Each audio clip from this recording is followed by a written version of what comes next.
Hello 18s! Ken or Philip, na-surprise. Parang na-surprise siya dahil may binigay sa kanya galing sa 18s. Narito ang detalye.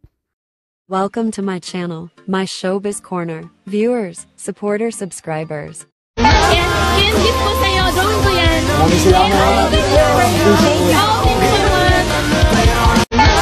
Ken, gift ko sa'yo. Drawing ko yan. Maraming salamat. Thank you so much.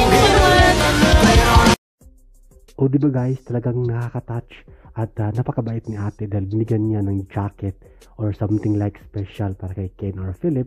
At talagang ang sincerity niya, ang sincerity at loyalty ay andun dahil sobrang bait naman ni Philip or Ken at very talented din at palapansin, approachable, magalang sa mga fans, mapagmahal.